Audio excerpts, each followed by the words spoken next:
we had installed a backsplash, and it looked really cute when we put it in. It was one of those sticky subway tile backsplashes behind our kitchen sink in the RV.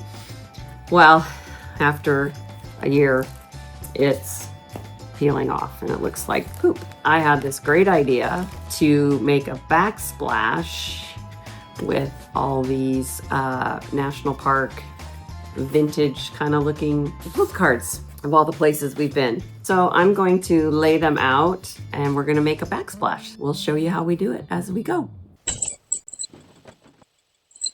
Okay, so my husband just brought in my board that I'm gonna paint first, so that in case there's any cracks or whatever, then it'll still be white underneath, just like the postcards around the edge. So here is the board that he cut me, and there's the little cutout for the plug-in where he's gonna screw up at the top. So we're gonna go ahead and paint it white.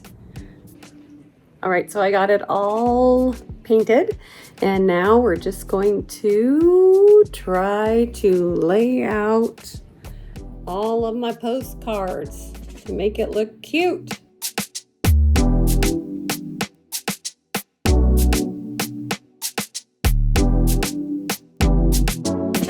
I think I have it all laid out how I want it.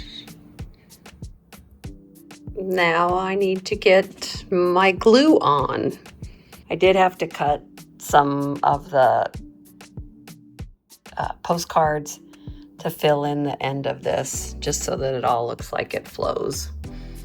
But I think it turned out pretty cute. Now we just need to glue them on.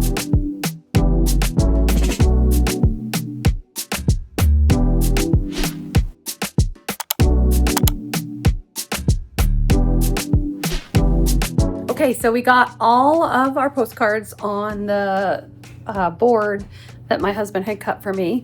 And a few things that I learned was that I needed to put the Mod Podge on the wood as well as the full back of the postcard, so that I wouldn't get any lifting. So there's a couple postcards that have a little, and I'll show it to you, a little warbling is what I'll call it. They're all glued on now, and I put one coat of Mod Podge, and now I am going to put a ton of coats, maybe 3 or 4 of the Ultimate Polyurethane Semi-Gloss, so that I'll be able to, if I splash or any of that, I can just wipe off the backsplash. So I'm going to put a clear coat, and then I'm going to have to razor. Actually, I probably should do that now. The electrical outlet is right here, so I need to cut that out.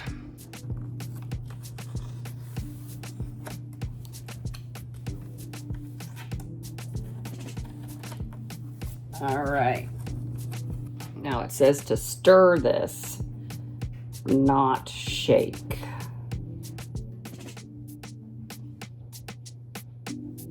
All right, here we go.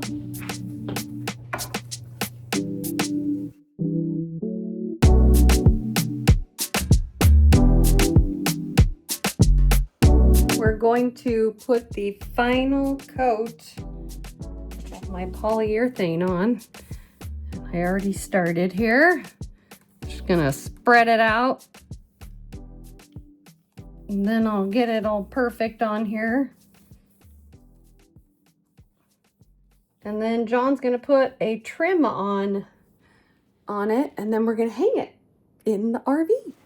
Now that Peggy has finished applying that final coat of polyurethane and let it dry for a few days, it's time for me to head out to the RV and work on getting the new kitchen backsplash installed. The first thing I needed to do was remove the old peel and stick tiles. One tile had already completely fallen off, and the others were starting to peel off on their own. We put these tiles in place about 2 years ago. We had prepped the back wall before sticking them on. I'm not really sure why they started peeling off. Maybe they were just poor quality tiles, or maybe it's because we live in the Pacific Northwest and the moisture caused the backing to start breaking down or something. I'm not really sure. This is the thermostat for our furnace and air conditioning. I had to completely remove it so that I could eventually feed the wiring through the new Backsplash board. The video lighting gets a little darker from this point. That's because I've turned off all the electricity in the RV, and I'm using a headlamp while working with the wiring. I also had to remove an AC outlet so I'd be able to feed those wires through the Backsplash board. The last thing I had to do was remove the light above the kitchen sink. I knew that the Backsplash board would be a tight fit and wouldn't be able to clear this light fixture when I went to do the install. It has 8 screws that hold it and secure it in place. The wiring uses wire lever connectors, making it easy to disconnect and reconnect. With the thermostat, AC outlet, and sink light removed, it was now time to dry fit the Backsplash board to make sure all my measurements were correct. You can see here, had I not removed that light over the sink, I wouldn't have been able to snide the board into place. I fed the AC outlet wire through the hole that I had already cut for the outlet previously, and it fit snugly against the back wall. Looks like my measurements were correct. I still needed to drill a hole in the board for the thermostat wire to feed through. I thought it would be easier for Peggy if I just let her cover the entire board with postcards before I drilled the hole. I measured the location for that wire and then marked the location on the board, making sure to double check that I had the correct corner on the Backsplash board. Then I drilled a 1/2-inch hole for the thermostat wire to feed through. I know this hole will be covered by a thermostat, so a little fraying around the hole is really not a big deal. My plan was to screw this Backsplash board into the kitchen back wall, but I wanted to make sure that it was extra secure. We do a lot of dispersed camping, and that means we drive down some very bumpy roads. Screws come loose all over this RV. I decided that the best thing to do was to apply strips of 3M VHB tape, trim around the perimeter of the back of the board. This VHB tape is super sticky. I've seen people that use it to mount their solar panels on their RV roofs. I've used it on several other RV projects with great success. Once I had all the tape in place, I peeled off the backing and prepared to install the Backsplash board on the wall. I was careful and made sure the back of the board didn't touch the back wall until I had the board in the exact position that I wanted for the final mounting. Then I just needed to apply pressure all around the board to make sure the VHB tape would stick tight. To secure it even more, I added wood screws to each of the corners.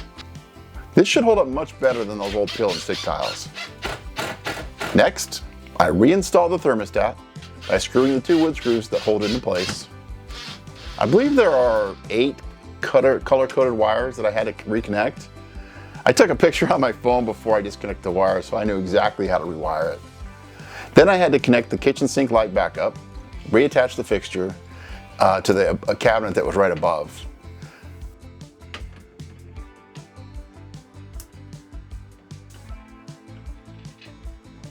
And finally, I rewired the AC outlet and turned the power back on to make sure everything looked good.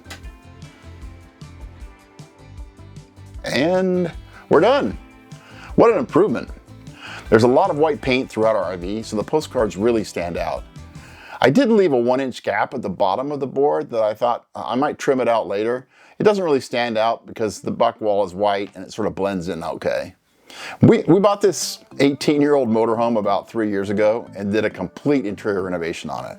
There's a separate video that you can watch on the entire before and after from the big project. We've made several kitchen upgrades, some small, some big. The original sink was smaller and split in the middle, so we replaced it with a larger open stainless steel sink. Doing dishes in an RV sink can be a pain, so having that larger sink and this new updated faucet has been a huge benefit. Having clean drinking water is critical, and we do use a 3-stage water filter for all the water that comes into our RV. That doesn't always protect you from the bacteria, mold, and viruses that could be in your plumbing or water tank. So we also installed an Activa UV LED water treatment system. Our kitchen counter space is pretty limited, so I used some leftover butcher block countertop to create a cutting board that snugly fits on the top of one side of our sink. I routed the underside of the cutting board so it sets into the sink and doesn't slide off. This still leaves space on the right side of the sink if you need to rinse something off. Speaking of countertops, I purchased an 8-foot butcher block countertop from Home Depot that I use for both the bathroom countertop and also this kitchen countertop. Cleaning these countertops is easy. You just use soap and water. We also condition them about roughly once a month, depending on use and the weather. It's a pretty simple process. You just squirt this conditioner on and rub it in good with a cloth rag. I just use an old t-shirt. You can see that the cutting board looks pretty dried out compared to the countertop right now. It had been a while since I conditioned that cutting board. This is a specific food grade conditioner that's safe for prepping your food on, so you don't have to worry about that oil in your food. We also removed the original gas stove and cooktop and installed a standalone 3-burner gas cooktop. Below the cooktop, we built a cabinet opening that houses our air fryer. We also have a microwave above the cooktop, but we get a lot of use out of this air fryer.